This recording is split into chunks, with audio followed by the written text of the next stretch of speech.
মানুষ ফ্রিতে দুটো জিনিস দেয়, কষ্ট ও পরামর্শ। প্রতিযোগিতা যদি নিজের সাথে হয় তাহলে হেরে গেলেও অনেক কিছু শেখা যায়। যোগ্যরা যোগ্য স্থান পেলে বিনয়ী হয়, আর অযোগ্যরা যোগ্য স্থান পেলে অহংকারী হয়। সত্যিকারের বন্ধু সেই হয় যে তোমার অতীতকে গ্রহণ করে, বর্তমানকে সমর্থন করে এবং ভবিষ্যৎকে উৎসাহিত করে।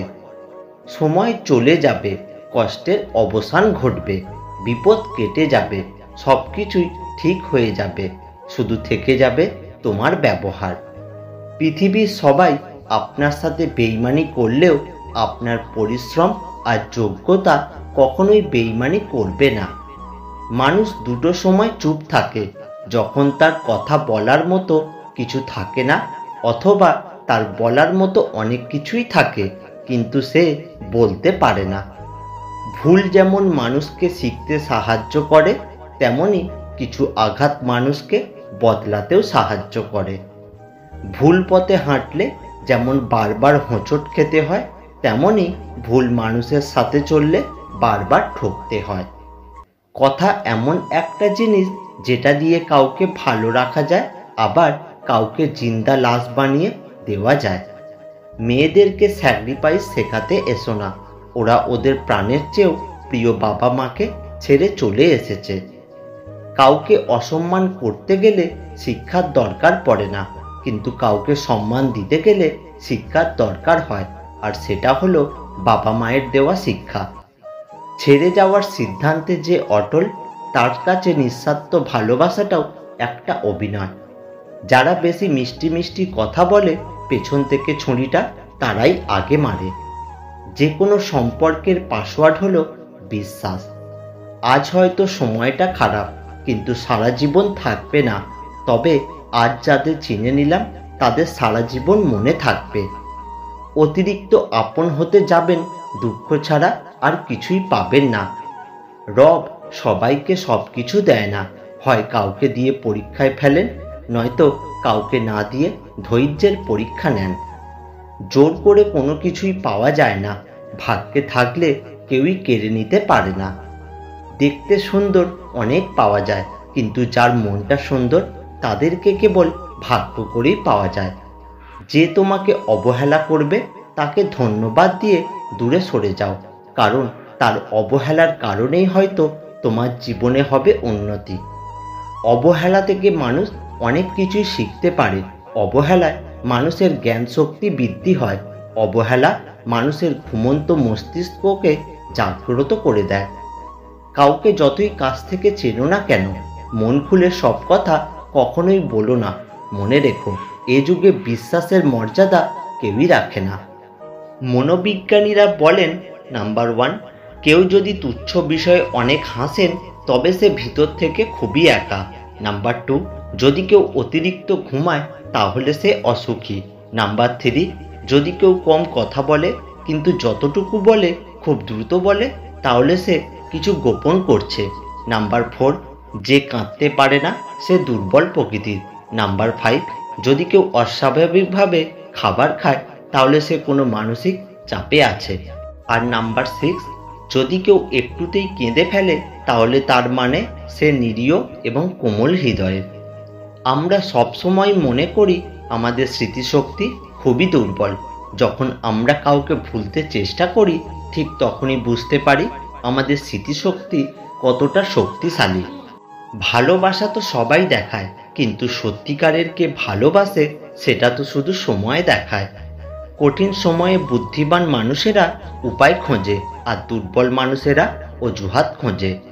সেই সব লোকেদের সামনে সর্বদা খুশি থাকো যারা তোমাকে পছন্দ করে না, কারণ তোমার খুশি সেই সব লোকেদের শান্তিতে বাঁচতে দেবে না।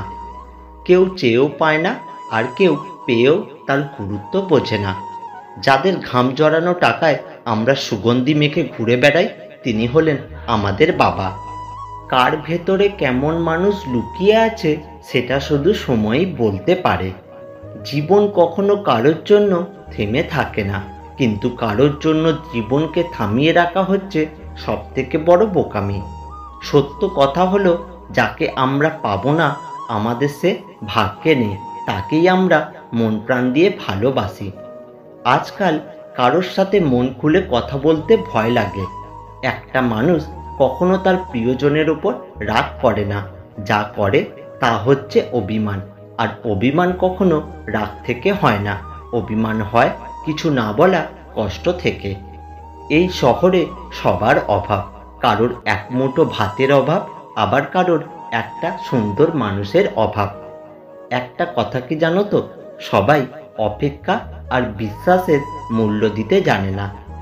জীবনে সব পাবেন, কিন্তু মায়ের মতো আর একজনকে কখনোই পাবেন না। একটা কথা বলবো, প্রেম টিকিয়ে রাখতে গেলে রোজ নয়, রোজকার প্রয়োজন। একটা সম্পর্কে ঝগড়ার চরম পর্যায়ে পৌঁছে যাওয়ার পরেও যদি কাছের মানুষটা তোমাকে ছেড়ে না যায়, তাহলে বুঝে নিও সেই মানুষটার কাছে তুমি খুব দামি। তাই তার দুর্বলতা জেনেও তাকে আঘাত না করে সেই মানুষটার ভালোবাসাকে সম্মান করো। কারণ এই স্বার্থপর দুনিয়ায় ভালোবাসার মানুষের চেয়ে আঘাত করা মানুষের সংখ্যা অনেক বেশি। একজন মা পারেন 5 জন সন্তানকে একসাথে মানুষ করতে, কিন্তু সেই 5 জন সন্তান মিলেও পারে না একজন মায়ের সঠিকভাবে খেয়াল রাখতে। সবাই বলে প্রথম ভালোবাসা ভোলা যায় না, তাহলে মায়ের প্রথম ভালোবাসা আজ বৃদ্ধাশ্রমে স্থান পেত না। অন্যকে কাঁদিয়ে বেশি দিন ভালো থাকতে পারবেন না। জীবনের পথটা অনেক বড়, পরিবর্তন হতে বেশি সময় লাগে না। একটা কথা কি জানো তো, বিষের চেয়েও বেশি বিষাক্ত হলো একটা মানুষের মিথ্যে অভিনয়।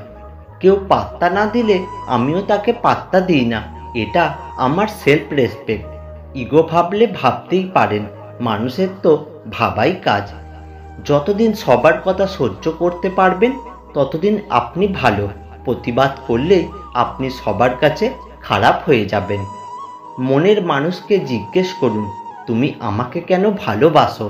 যদি উত্তর দেয় আমি জানি না তোমাকে কেন ভালোবাসি, তাহলে বুঝবেন সে সত্যি আপনাকে ভালোবাসে। ঝগড়া ঝামেলা, ব্রেকআপ, ডিভোর্স এসব আমার পছন্দ না।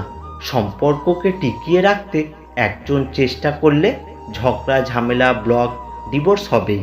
কম্প্রোমাইজ, স্যাক্রিফাইস করে চললে দুজনেই ভালো থাকা যায়। বাঁচবেন আর কদিন, দেখতে দেখতে 60 বছর চলে যাবে। যতদিন আছেন ভালোবেসে যান না। ওয়ান থিং রিমেম্বার, মানুষ হারানোর আগে তার কদর করতে শিখুন।